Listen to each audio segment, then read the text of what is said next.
briefing on the officer-involved shooting that occurred earlier today. But first, as always, you'll see that our Assistant City Manager, Ray Ariano, is here today with us. Devin Desai, the police monitor, is here as well. Although they're not here with us right now, they're back at the scene. The District Attorney's Office has been here all morning or all afternoon with us as well, working on this, and the investigation is continuing. But right now, what I want to do is give you a briefing, and this is based on preliminary information that we have at this time, based on what occurred here earlier today. What we were dispatched at 11:03 today here to the 11,000 block of Long Winter Drive. We were dispatched to a hot shot call involving an attempted suicide.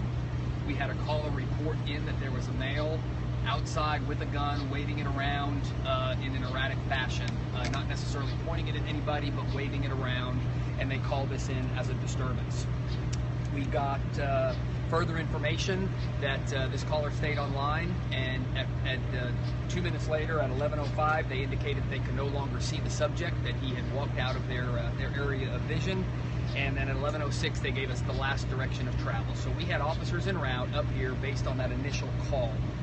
We then got a call at 11:08, and this was from a female Spanish speaker who indicated that she was having a verbal disturbance with her son. And this call was taking place at the exact same location as where we got the call a few minutes earlier involving the man with the gun. The officers were advised that the subject was inside the residence, and the mother indicated that she had information that the son had a fight with his girlfriend, and that's what was going on today.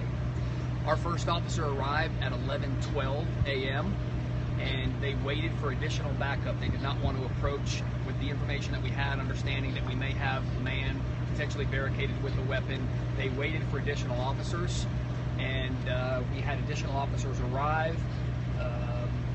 We were advised by the mother on the 911 call at 11:13 that her son, the subject in this matter, had a gun in his front pocket, and that the son speaks both English and Spanish. So the officers knew that from the description they were getting from the mom, that he had a weapon, that it was in his pocket, and that he spoke both English and Spanish. At 11:14, our officers advised that the subject was in the garage. They were advised of this, and at 11:15, the garage door opened. The garage door opened, and at this point, the mother was advising our 911 dispatch that her son wanted to kill himself. So this is where the officers were. We now had multiple officers on the scene, and the mother reiterated again that the weapon was in his pocket, that he was armed with a gun, and it was in his front right pocket. And the mother and son, again, at this point, were arguing. Our officers at this point made an approach. There had several officers, and what they observed was the subject was out in the street. He did have a weapon. They were giving him verbal commands. He did not comply with those verbal commands. The mother at this point was reportedly out in the driveway while all of this was taking place. And at one point, the subject turned around towards the direction of the mother and began heading in that direction, according to the accounts we have so far. At this point, our officer feared that he was about to force their hand by taking an aggressive action against the mother, so he fired in defense of the mother that was in the driveway at that point. The officer fired, and the subject was struck by the officer's fire. They then immediately moved in and provided first aid. They provided CPR while they awaited for EMS to arrive. EMS did arrive a short while later. They transported the subject, and the subject was pronounced at the hospital at 11:50 a.m. We have information that the deceased, the suspect in this incident, was a 20-year-old Hispanic male. Our officer has been with the Austin Police Department for 17 years, and he will be placed on administrative duty, as is standard procedure in officer-involved shootings. We're conducting multiple investigations out here. We have the Special Investigations Unit that is conducting a criminal investigation. The District Attorney's Office is conducting an investigation as well. The Internal Affairs Division is out here conducting an administrative investigation, along with the police monitor, who is involved in overseeing that investigation as well. So we're following our standard protocol in this. At this point, we're not aware of any video that was captured on this based on where the vehicles were positioned. Again, our initial responding officers did not want to drive right up to the house, knowing that we might potentially have a subject with a weapon barricaded, and instead they were further up the street. So we're not sure if we're going to have any video, but we're also checking homes in this neighborhood to see if any of them have surveillance cameras that might have captured this incident as well. So there is still work that we're doing in that area. The family members were on scene, and we did meet with the family members. I had the opportunity to speak with the family members and again express the condolences of the Austin Police Department. Again, our officers were put in a very difficult position today, and I assure you no officer wants to come to work, no officer starts their day with the thought of taking a life. And this is something that I absolutely expect will weigh heavily on our officer.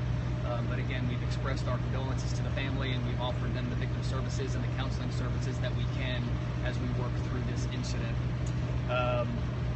We have, again, given you as much as we can at this point, and this is all based on preliminary information. This is still an ongoing investigation. We have not yet gotten all of our statements. We're talking with family members, and that's what we have at this point to put out. So with that, I'll open it up for any questions. Chief, since it was a hotshot call, was lethal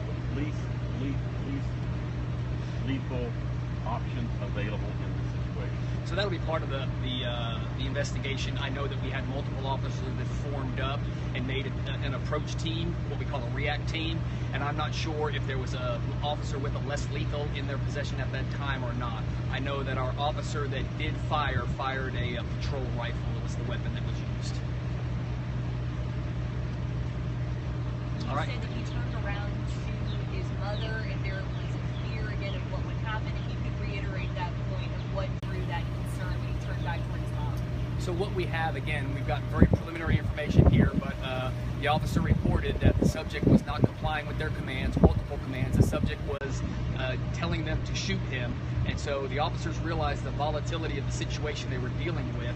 And when he was non-compliant, wouldn't follow commands, and ultimately turned around in the direction of the mother, they could no longer see the weapon. They could not see what direction the weapon was specifically pointed, and they had concerns that he might take an aggressive action towards the mother and force their hand. And so an officer reported that he fired in defense of the mother's life. You said that the weapon was out, no longer in his pocket when he turned toward his mother?